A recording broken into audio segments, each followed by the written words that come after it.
bullet from a young Serbian's gun has triggered the spark for World War I. But how did one shot prove so lethal as to kill over 17 million people? It's time for the history bomb of World War I. Let's set the scene. Late 19th century Germany was booming, but there were signs of a storm brewing. Her Emperor Kaiser Wilhelm II had plans to teach his rivals a lesson. Now Deutschland is high, but I'll take her higher. 1/3 to syllables empire. Like Britain, I will rule sea und land. Watch out for this Vaterland. It's worth pointing out that the Kaiser was mentally unstable, but unfortunately for the rest of Europe, he was in charge.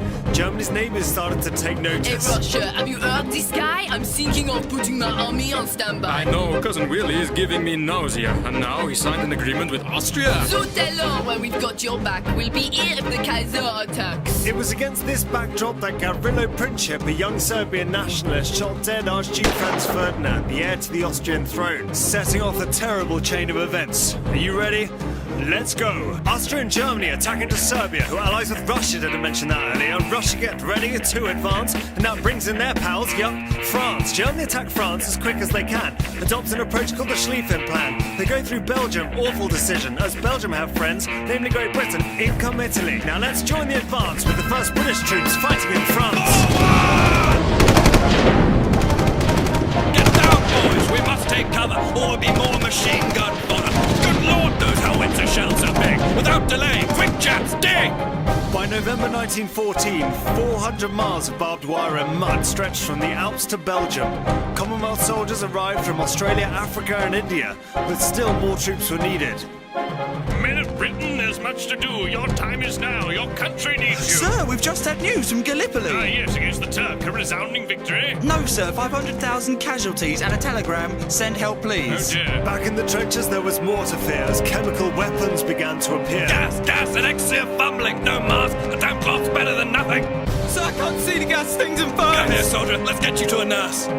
Behind the front line, volunteer nurses tended to the injured soldiers. Both at home and on the front line, women made tremendous contributions to the war effort. Hold still, deep breaths, I'll soon be through. It's barbaric what they've done to you. Oh, thank you, miss. You're a real pearl.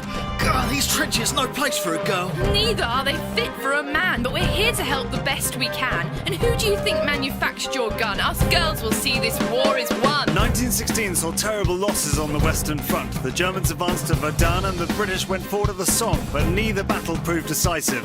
Meanwhile, on the Eastern Front, the Russians were achieving some successes. Sir, news from the Russian army. Blimey, that pigeon's flown a long way. Let me guess, they've been pushed back. No, actually, they've had a good crack. General Brusilov makes good progress. His wide attacks put Fritz under stress. His advance no less than 60 miles. Superb, great news, I like his style. Oh, hang on. And now his attack's been stalled. German reserves have been called. Oh, blast. It would take new tactics and technology to break the deadlock on either front. In 1917, Germany made a fatal calculation by pursuing a ruinous naval strategy. This war has gone on long enough. It's time for Deutschland to get tough. The Allies need imports to stay alive. Cut these off and they cannot survive. German U-boats attacked Allied shipping to cut off supply. Critically, they attacked American ships, and in response, the United States declared war on Germany. It would take another year, however, for American troops to actually arrive in Europe. In the meantime, a Russian revolutionary seized his moment. My Russian brothers, listen in. Let me introduce myself. Vladimir Lenin. I promise to take this country far. But first, we need to kick out the Tsar. Good, that was easy. Now everyone's equal. We'll have bread, land, and peace for the people. I think Mother Russia's had enough of this war. I'll meet with the Germans to settle this score. The meeting took place in November 1917, and Russian land was divided by Germany into independent states, including the Ukraine. With Russia now out of the war, the Germans moved all efforts to the Western Front and planned a colossal effort in the spring of 1918. Ultimately, the offensive failed, and at this pivotal moment, the Americans finally arrived. Hey, what's up? No photographs, please. We got your memo and... Geez, things have gotten out of hand. Good thing you called up Uncle Sam. The enemy had better reach for the skies. We'll light it up like the 4th of July. You idiot!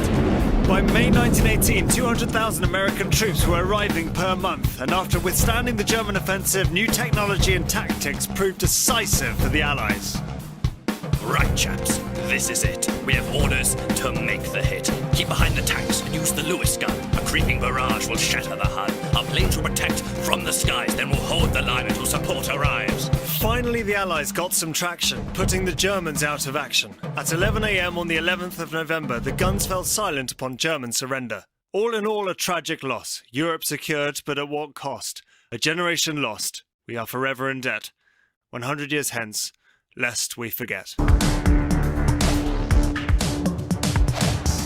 They are ready for you, mein Führer. They await your truth. It is not truth that matters, but victory.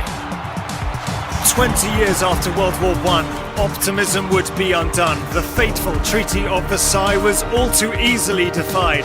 The depths of the Great Depression fueled German unrest and aggression, and from 39 to 45, 60 million more would lose their lives. But how did Europe descend once more from fragile peace to total war? How was Germany infected? By a poisonous leader's bleak objective, a leader who would instigate a regime of terror built on hate. Come with us now as we pursue the history bomb of World War II. We must rise up and take a stand. Bring glory to the fatherland. Our children, this Aryan race will save us from our past disgrace. Cast out the Jews. They make us speak guilty for our shameful defeat. We have suffered so dreadfully. Let us now secure our destiny. Hitler seized control of Germany in 1933 and defied the Treaty of Versailles, rearming, marching into the Rhineland and Austria, and invading Czechoslovakia. In August 1939, with tensions rising across Europe, he found an unlikely Russian ally in Joseph Stalin, may I propose a pact? Our two great nations should not attack. Fighting together will lay the foundation for our European domination. Okay, I will take this chance. Forget an alliance with Britain and France. Good. To Poland. Let's attack quickly. And we'll split the land. 50-50. In September 1939, Germany and Russia invaded Poland with an agreement to divide the country between themselves. Britain's Prime Minister Neville Chamberlain had always aimed to maintain peace with Germany, but this time he could not ignore Hitler's aggressive intent.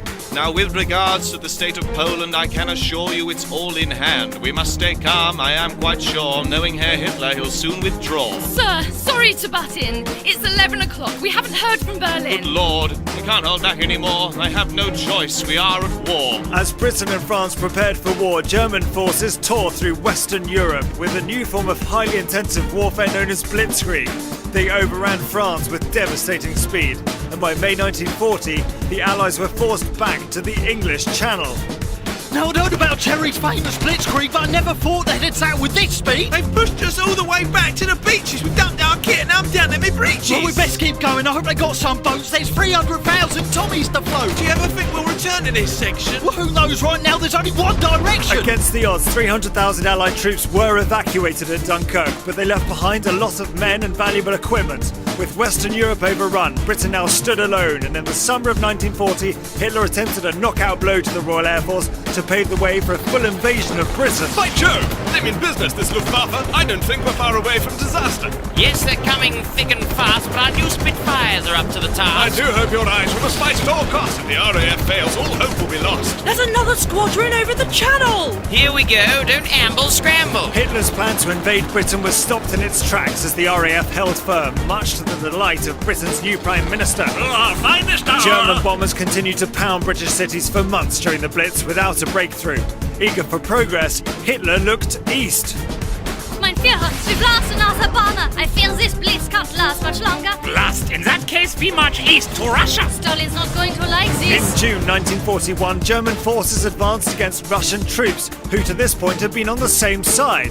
Then, as if taking on one growing superpower was not enough, in December there was trouble in paradise as US forces in Hawaii came under a surprise Japanese attack. What in the heck is going on? These Japanese, they're just too strong. They've taken out the battleships and our planes have burned out on the airstrip. The sneak attack, they've got some nerve. Don't worry, they'll get what they deserve. They've won this battle, but watch out, Japan. You've just awoken Uncle Sam. The Japanese attack on Pearl Harbor brought the USA into the war.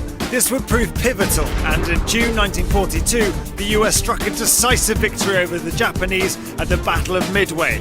In October, the Allies would have further success, this time in the Egyptian desert. Struth, this heat is berserk. The Egyptian sun is even hotter than Perth. Toughen up, mate. Endure the pain. Let's get ready for the battle at El Alamein. The chances of victory are already slight, and now they expect us to fight them at night? Just put your faith in General Montgomery. This is a man that can lead us to victory. The Allies' victory at El Alamein proved a decisive turning point in the North Africa campaign. Meanwhile, on the Eastern Front, the Germans were suffering heavy losses in the snows of Stalingrad. They were short of supplies and the Russians were resolute and determined. Whilst Hitler continued to send divisions east, in June 1944, the Allies launched an ambitious attack in France. Howdy, y'all. Get out the way. America's here to save D-Day. We got as many troops as you could want to open up a second front. We'll flood the beaches with our guys and take the Germans by surprise. Our tanks and guns will never miss. They're never going to let us forget this. The D-Day landings gave the Allies a foothold in Europe, from which they pushed forwards towards Germany. It wasn't all plain sailing, but after 11 months, on the 8th of May 1945, victory in Europe was secured. Whilst Germany surrendered, Japan refused to back down, and the USA decided to unleash 2 knockout blows. My God, what have we done? Hiroshima and Nagasaki, well, they're just gone. The nuclear age has been unfurled. We are become death, destroyer of worlds. On the 15th of August 1945, Japan surrendered to save their lives. The entire world had been transformed around this truly global war. Countless lives in countless lands, lost so that we might stand. Together, now the guns have ceased, as nations, side by side, in peace.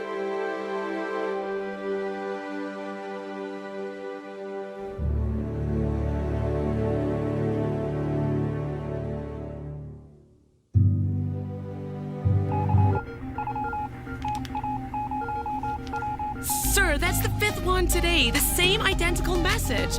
2 history bombs, do the Cold War in one take? But what does it mean? History bombs, huh?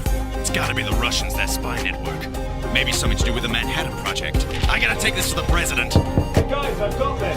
Who's that guy?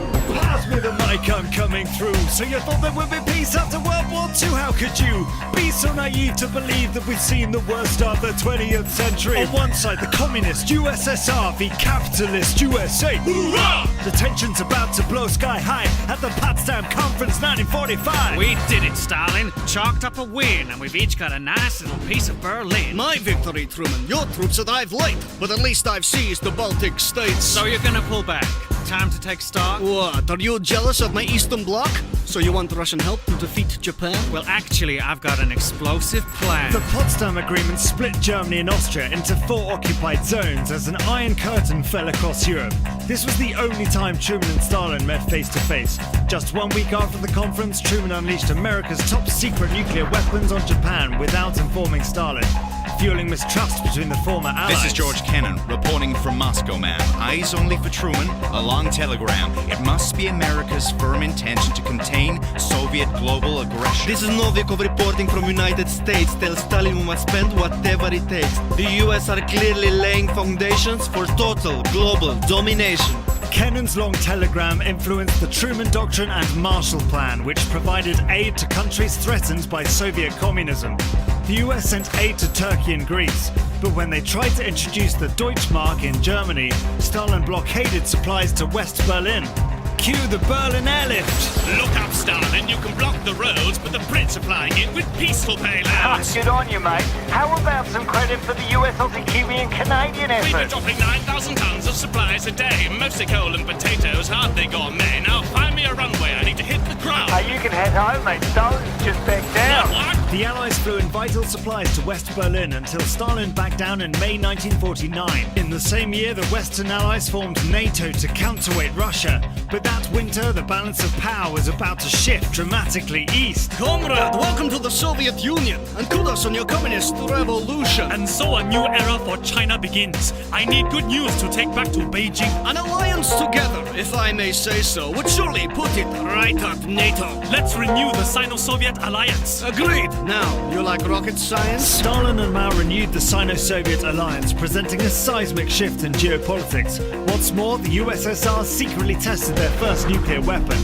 Both superpowers began spreading their influence abroad, backing a complex web of competing governments and rebel groups until tensions crystallized on the Korean peninsula. Okay, boys, it's good to see you. The commies are backing North Korea, so we'll be supporting our troops on the ground. Getting up close to the speed of sound. All right, now remember, it's a UN mission. We're part of a Western coalition protecting the South. You got that, Briggs? Yes, sir. Time to bag me a MiG. The Korean War hit a stalemate until an armistice began in 1953.